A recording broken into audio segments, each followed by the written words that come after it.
Good afternoon. So I'm back with my Umarex Mini Uzi brake barrel here, 177, and I've got a target out there at 20 metres now. I know how accurate this was at 15 metres freestanding. So again, I'm using the same VMX pellets, 8.18 grain. I'm going to take 5 shots at the body and 5 shots at the head as before. I think what we'll do, we'll take 5 shots first. You'll be able to see me taking the shots, and then I'll zoom in on the head, and then I'll take 5 shots at the head. So obviously I shall show you the target first. So this target was used a few days ago, so I had 5 shots in the body. They grouped really well. You can see them, I marked them with chalk. There they are. And also there's 5 in the head. They were also marked with chalk. Okay, it is a bit breezy down there. You see the wind getting up occasionally. So the flag is blowing there. So here we go. So 5 shots freestanding. So yeah, it cocks pretty easy using the cocking aid. Yeah, pretty nice and smooth. I did put a bit of molybdenum grease on the linkages. Pop your pellet in. Pop that, and you've got to flick this safety back to turn it off, which is a bit ridiculous, but hey, that's the way it is. So here we go. You should be able to see this. Yeah, I think so. Yeah. So here goes. 20 metres out. Peep sights. Freestanding at the body. I think the aim point will be roughly where it was before. So we're about the centre of the body.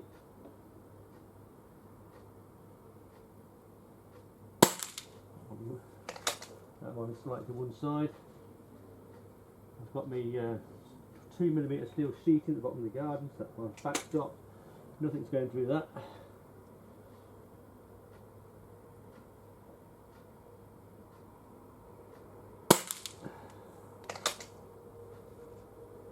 That's going into the actual concrete pellet trap behind it, I think. So they're going.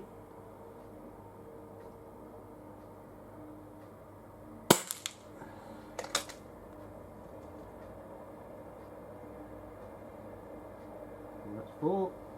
Sorry, this will be the 4th one, sorry, that's 3.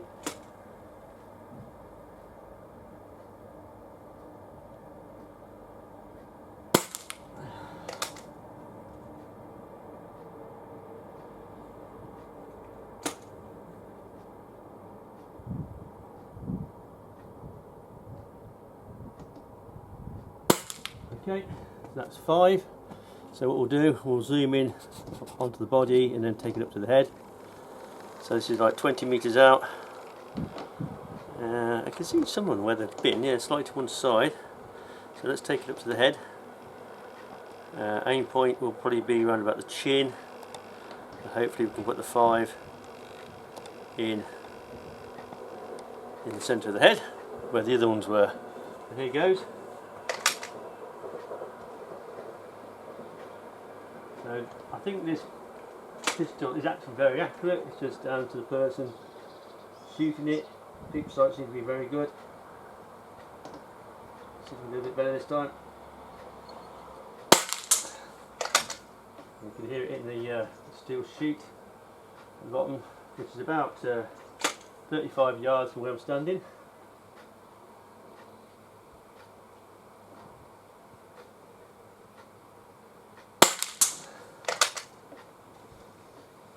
I am actually moving around a bit at the moment. I'm not entirely comfortable today, not like I was the other day. So I'm not expecting this to be as good a grouping as the 15 metre shoot. But I think they'll be pretty close. They'll certainly be within the actual target area, I think. Of course I can't see the target from here.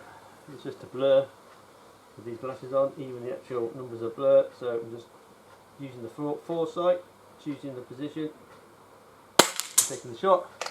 The trigger on this is actually very smooth, and once you actually take up that first bit of movement, it's just a case of pulling it smoothly and keeping it on target.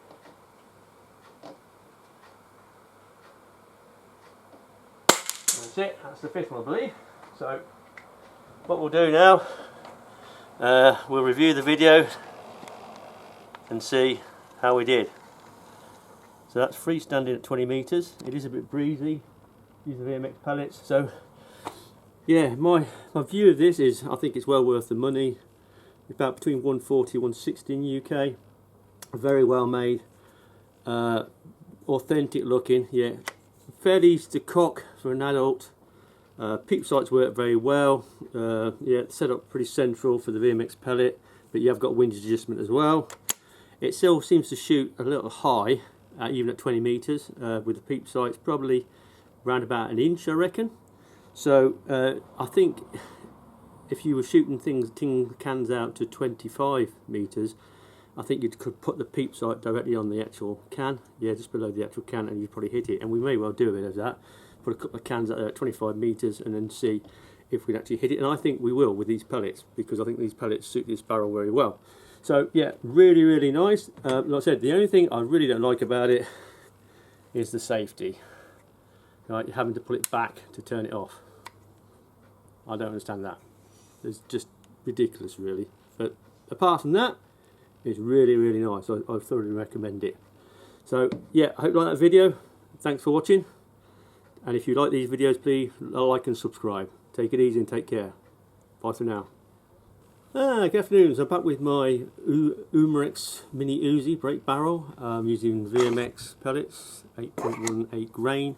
Seems to suit this barrel very nicely. And I've got 3 cans at 25 meters. It's a bit breezy out there, but I'm going to try and knock them down. So I'm going to zoom in on the cans. The aim point actually should be dead on, so putting the actual front of the peep sight actually at the base of the can should hit them more or less dead centre. So here goes, freestanding. Obviously it's quite a sunny day, so I can see the cans quite clearly. Just whether I can keep the actual pistol still enough to take the cans out. So here goes.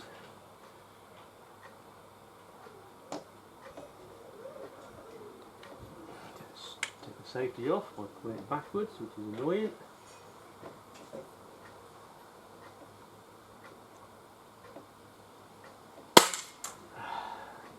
A little bit too much there. It is quite windy down there, the wind's picking up on and off, so that will affect them a bit. 25 metres out. I think we actually went over that, so we'll aim a bit lower.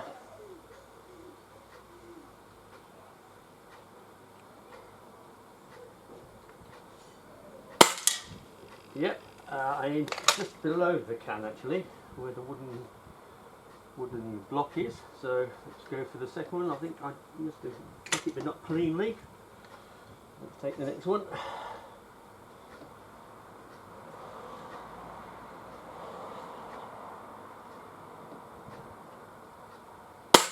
Of course you should be able to see on the video exactly how close I am. I don't think I'm that far away. I think we'll take 6 shots in total. That's 3.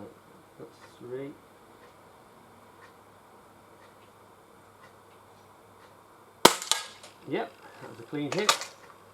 Again, aim point was below the can.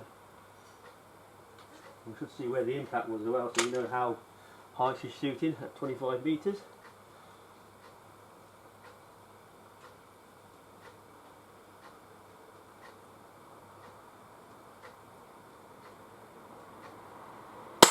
Yes, nice shot. I'm happy with that. This thing's shooting really good. So let's zoom her out. So that was 25 meters freestanding with my breathing, using VMX pellets, using the peep sights as well. So the foresight, the point of the foresight, I had obviously in the centre of the circle, peep sight, and I was aiming actually below the can where the wood was, just at the bottom of the actual wooden block. So even at 25 meters, this is still shooting probably about an inch high. So yeah, but it is shooting straight, there's no doubt about that. I mean, I missed the first one and I missed the third shot, but I got the other. So I got all 3 out of 5 shots, which is, I think, that freestanding at 25 meters with this is very, very good. And I think if you didn't have an issue with my breathing and keeping it still, yeah. Trigger's very smooth, obviously not super light, but definitely should improve with more use. So I'm just going to keep shooting her, and I'll give her more of a long-term review. But yeah, if you do want to fit, by the way, you want to fit a rail on, it comes with a rail in the box. So you've got a screw mount in here, and you take this off. So you've got 2 screws to mount the rail on if you want to put a red dot on. But I'm not going to do that. This shoots really nice with these pellets and as it is. So And yeah, while I still can see with my reading glasses, which are obviously these are hardened, toughened reading glasses by the way, safety glasses as well. Yeah, I'm just going to carry on until I get so blind that I can't see the sight properly, and then I'll have to go to a red dot. I'm only 60 next year, so I'm a young pup compared to some people, I suppose. So yeah, really nice, really impressed. I don't know why the Bookmark Magnum, which I have tested recently, I still have it, is shooting so high. I can't work it out, apart from the fact that the barrel does appear to rise with the Bookmark Magnum. You can see this looks pretty level, doesn't it? If you look at it from that profile. But with the Magnum, it looks like the barrel is coming up, so the block is wrong. I don't know whether they all shoot that way, but I know people have actually tested them, have put dots on them. Even the 177 version that I've seen tested. But yeah, is it worth trying to get it changed and try another one? I could do if I went down to Crawley. But I've modified a rail, I put a red dot on it, it shoots very well. I shall continue to shoot it actually, the more and more shoot it, and maybe if the power sort of settles down a little and actually reduces, it may actually drop down a bit. But even then it was shooting a good 6 inches high at 10 metres, which is actually very high, and that's a 2.2 as well, you know, which has a more of a loopy trajectory as well. So you think it'd be shooting pretty much bang on. This does shoot bang on, by the way. It's like I said, it's shooting probably like I said, about an inch high at 25 metres, but it's shooting very central. And an inch is nothing. You can compensate for an inch. If when you're trying to compensate for 4 inches or 6 inches, then it's guesswork comes into it. Most people can work out an inch or 25 millimeters if you want to go metric. But yeah, really nice. I'm really impressed with this. I'm definitely going to obviously keep hold of. In fact, I keep hold of nearly all my air guns. All the good air guns I reviewed, by the way, are my own air guns. Mine and my wife's. You know, we buy them. We don't borrow them and test them and give them back and say wonderful things about them because we're getting asked to. Yeah. So you know, I'll tell you the truth because it's my personal things, and I'll tell you what I personally think about something. So I hope you like that little video. Yeah, it's got a good folding stock, nice and solid. Obviously, make sure with being a Springer, you need to check your screws every so often. You've got a couple of screws at the back that hold the actual stock on, the spring stock. You've got this to make sure it's tight at the back as well. And then you've got your 2 screws either side of your grip. You've got a grip screw underneath there. You obviously make sure just go every so often, just check they're tight, because obviously with Springers, same with rifles, spring rifles as well, they do undo themselves sometimes. Okay, so yeah, really nice. Haven't shot it with a folded stock yet. Might do that in the future. But with the stock, it gives you that extra stability, especially when freestanding, yeah, which gives it the accuracy. Yeah, the only downside is this safety. Yeah, I much prefer, as in real steel, to push the safety forward to turn it off. You've got to like pull it back. It is getting a bit better. You can do it with your thumb, but it's just not natural. It's more natural to go like that to turn it off, not to having to pull it back to turn it off. Okay, so hope you like that video. Thanks for watching.